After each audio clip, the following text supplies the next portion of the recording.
আমি আমার স্ত্রীকে দুজন সাক্ষীর সামনে হানাফি মাযহাব অনুযায়ী বিবাহ করি। তো আমার পরিবার রাজি থাকলেও আমার স্ত্রীর পরিবার এই বিয়েতে রাজি না। তো আমার স্ত্রীকে তার পরিবার জোরপূর্বক তালাক দিতে বাধ্য করে এবং সে মেসেজে আমাকে 3 তালাক দেয়, কিন্তু আমি বিবাহের সময় তাকে কোনো তালাকের অধিকার দেই নাই। অতএব আমার প্রশ্ন, সে কি অন্য পুরুষকে বিয়ে করতে পারে কিনা? বিয়ে করছেন তখন দরকার হয় নাই, এখন তালাক খায়া মাসালা জিজ্ঞেস করতে আইছেন। এত সহজ?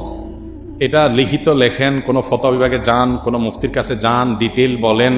মুফতি যদি জাদরেল হয় তাহলে 2-4টা তো চড়থাপড় খান, তারপরে মাসালার উত্তর নেন। বিশেষ করে এই যে প্রশ্নটা যে হানাফি মাযহাব অনুযায়ী বিয়ে করছেন বউরে, এখানে একটা শুভঙ্করের ফাঁকি আছে। এই জন্য আমি কথাটা বলছি আরো বেশি।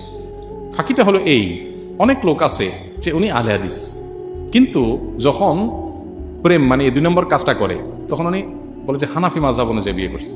হানাফি মাযহাব অনুযায়ী মানে প্রাপ্তবয়স্ক মেয়ে হলে বাপ্পার অনুমতি ছাড়া বিয়ে জায়েজ আছে। তাহলে মেয়ের বাপ রাজি না, এখন আমি তার বিয়ে করে ফেলছি লাভ ম্যারেজ করে। এই যে কাজটা করলেন আপনি, এটা করলেন কোনটা অনুযায়ী? হানাফি মাযহাব, যেটা হানাফি মাযহাবের সুবিধা আছে। আবার লোকটা হানাফি মাযহাবের অনুসারী কিন্তু 3 তালাক দিয়ে বসছে, এখন বলে আহলে হাদিস মত অনুযায়ী, ওলামাদের মত অনুযায়ী 3 তালাকে 1 তালাক হয়, অতএব আমি আহলে হাদিস মতটা গ্রহণ করলাম। তো বিয়ের সময় হানাফি, তালাকের সময় আহলে হাদিস। এরকম সুবিধাবাদী কিছু মানুষ আছে না? নাই, বহু আছে। আমার কাছে অনেক লোক ধরা পড়ছে এরকম। আমি জিজ্ঞেস করি, ভাই আপনি ফ্যামিলিগতভাবে আদর্শিকভাবে আপনি কি আহলে হাদিস না হানাফি পড়েন? তো এরকম ধরা পড়ছে বহু লোক আমাকে, যে সুবিধার জন্য উনি কোন একটা বিশেষ মাসালা বিপরীত মতের লোক হয়ে গেছেন। একটু ইনভেস্টিগেশন করলে, কয়েকটা প্রশ্ন মানে ঘাটাঘাটি করলে এরপরে ধরা পড়ে যে উনি আসলে সুবিধা নিচ্ছেন। ভাই এগুলো তো নফসের এবং প্রবৃত্তির পূজা, এগুলো ওখানে গুনাহ হবে, এগুলো জায়েজ নাই। বিয়ে, তালাক বা অন্য যে কোনো মাসালা হোক, সুবিধাবাদী হয়ে আমি কোন একটা মত গ্রহণ করলাম, কোন একটা পথ অনুসরণ করলাম, এটা তো কোনো ইসলাম না। এটা হলো নিজের নফসের পূজা করলাম সুবিধাবাদীতে। এই ইসলামের কোনো মানে নেই। বিধায় ব্যাপারগুলোতে সাবধান হতে হবে।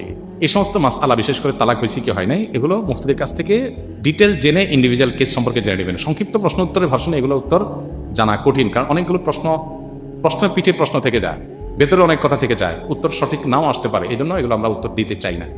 মৌলিক কথা বলে রাখি, মৌলিক নীতিমালা। সেটা কি? স্ত্রীকে স্বামী যদি তালাকের পাওয়ার না দেয়, অর্পিত তালাকের, তাহলে সেক্ষেত্রে স্ত্রী তালাক গ্রহণ করতে পারেন না। কিন্তু কাবিননামা যদি পূরণ করে থাকেন আগদের পরে স্বামী স্ত্রী উভয়, সেখানে 18 নম্বর কলামে পাওয়ার দেওয়া আছে, ওইটা এখানে টিক দিয়েছেন, সই করছেন, তাহলে তালাকের পাওয়ার দেওয়া হয়ে গেল।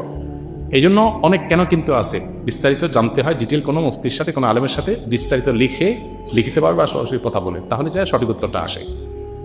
আবার অনেক সময় দেখা যায় যে অর্পিত তালাকের পাওয়ার পাইছেন, তারপরে স্ত্রী এমনভাবে বলছেন যে তালাক হয় নাই, এই জন্য কি বলছে, শব্দগুলো কি, এগুলো অনেক ইম্পর্টেন্ট থাকে। এই জন্য এই মাসালাগুলো ইন্ডিভিজুয়ালি জানাটা অনেক নিরাপদ, সেটা জেনে নিতে।